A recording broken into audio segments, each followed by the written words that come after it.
Assalamualaikum warahmatullahi wabarakatuh. Perkenalkan, nama saya Siti Zuleka Maharani Syahid dengan NIM 230404500022 dari Program Studi Bimbingan dan Konseling kelas A. Yang terhormat, dosen pengampu mata kuliah Teori-Teori Kepribadian, Bapak Profesor Dr. Abdullah Sindri MPD, Bapak Zulfikri SPD MPD, dan Ibu Siska Putri Ayu SPDI MPD.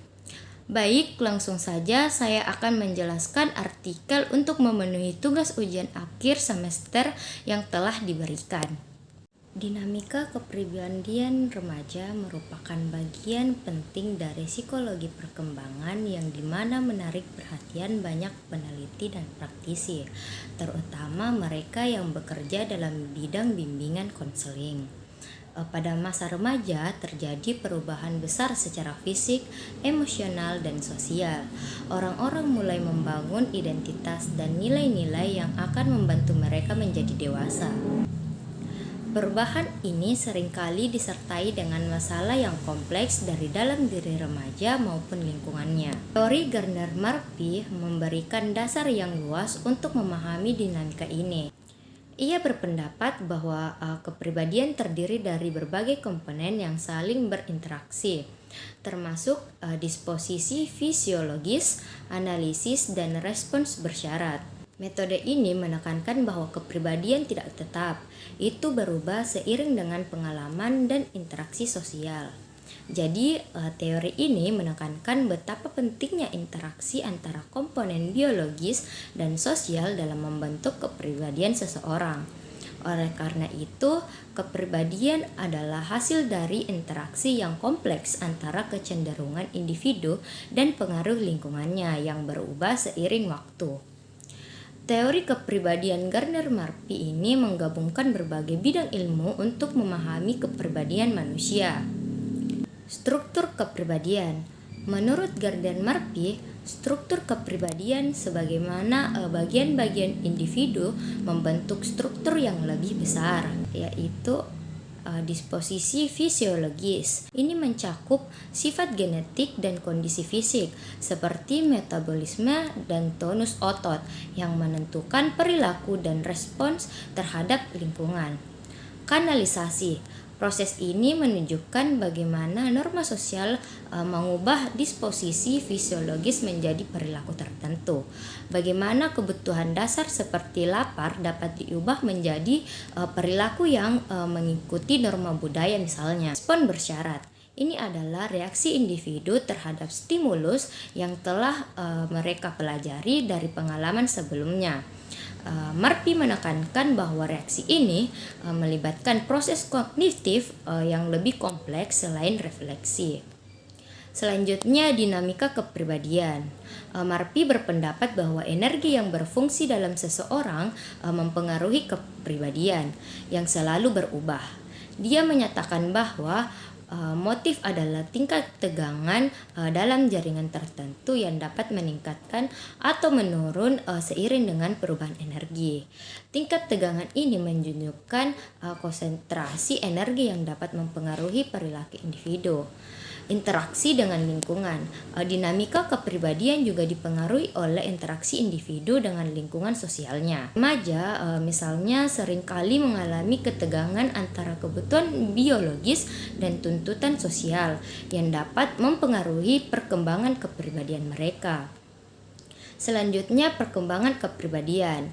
Murphy merumuskan bahwa perkembangan kepribadian terjadi melalui 3 fase, yaitu fase keseluruhan tanpa diferensiasi. Pada fase ini, individu berfungsi sebagai keseluruhan tanpa membedakan bagian-bagian dari diri mereka. Ini sering terjadi pada bayi yang merespons lingkungan secara global. Selanjutnya, fase diferensiasi. Fungsi-fungsi khusus mengalami referensi dan muncul dari keseluruhan. Selanjutnya, fase integrasi. Fungsi-fungsi yang sudah mengalami diferensiasi itu integrasikan dalam suatu unitas yang berkoordinasi dan terorganisasi. Marpi berpendapat bahwa kepribadian bukanlah entitas statis, melainkan suatu yang dinamis dan dipengaruhi oleh energi yang ada dalam individu. Ada beberapa aspek penting mengenai peran energi dalam dinamika kepribadian menurut Marpi. Yang pertama yaitu tegangan energi. Marpi menjelaskan bahwa kepribadian terkait dengan tegangan yang dihasilkan oleh energi dalam tubuh. Selanjutnya, motivasi dan perilaku. Energi ini berfungsi erat dengan motivasi. Marpi menyatakan motivasi muncul dari tingkat tegangan yang tidak memiliki awal atau akhir tertentu, tetapi dapat meningkat dan menurun. Selanjutnya, interaksi dengan lingkungan. Ketika individu berinteraksi dengan lingkungan sosial, energi yang mereka miliki dapat mempengaruhi cara mereka berpikir dan merespon situasi. Selanjutnya, perkembangan kepribadian. Marpi menunjukkan bahwa saat individu mengalami pengalaman baru atau tantangan, tingkat energi mereka dapat meningkat, memicu proses belajar dan adaptasi yang diperlukan untuk pertumbuhan. Kapan teori Gardner-Marpi dalam bimbingan konseling memberikan kerangka kerja yang kuat untuk memahami dan mendukung perkembangan kepribadian remaja. Konselor dapat membantu remaja mengatasi masalah dan membangun identitas yang sehat dengan menggunakan pendekatan yang menyeluruh dan melibatkan berbagai pihak.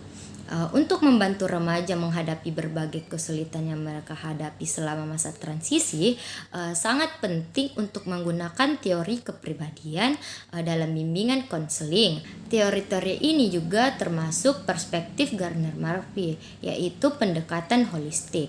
Konselor dapat menggunakan pendekatan keseluruhan yang mempertimbangkan setiap aspek kepribadian remaja, termasuk komponen biologis, emosional, dan sosial.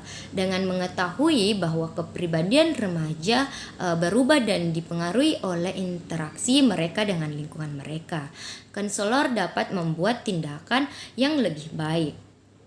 Selanjutnya, strategi dukungan keluarga.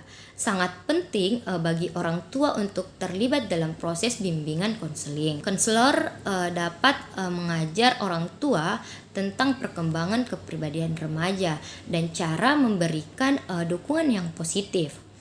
Studi kasus menunjukkan bahwa dukungan keluarga yang baik dapat meningkatkan kepercayaan diri dan mengurangi tekanan sosial yang dialami remaja. Selanjutnya, pengembangan keterampilan sosial. Konselor dapat membantu remaja belajar keterampilan sosial yang penting untuk berinteraksi dengan teman sebaya dan lingkungan mereka. Program pelatihan keterampilan sosial dapat mencakup keterampilan seperti berkomunikasi dengan baik, menyelesaikan masalah, dan bekerja sama, yang semuanya penting untuk membangun hubungan yang sehat.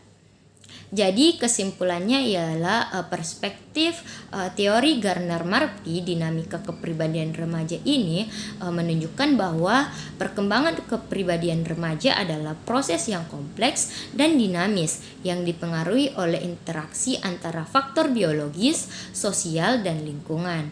Selama periode transisi ini, remaja menghadapi masalah besar seperti pencarian identitas, perubahan emosional, dan tekanan dari lingkungan sosial mereka.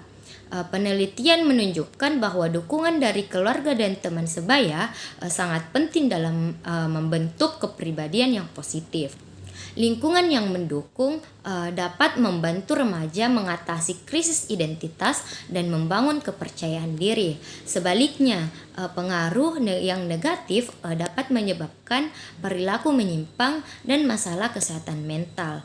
Dengan menggunakan teori Gardner-Marpi dalam bimbingan dan konseling, dapat membantu konselor memberikan dukungan yang menyeluruh dan efektif bagi remaja selama perjalanan menuju kedewasaan. Baik, itulah tadi penjelasan dari saya. Kurang dan lebihnya mohon dimaafkan karena kesempurnaan hanyalah milik Allah Subhanahu wa taala. Wabillahi taufik wal hidayah. Wassalamualaikum warahmatullahi wabarakatuh.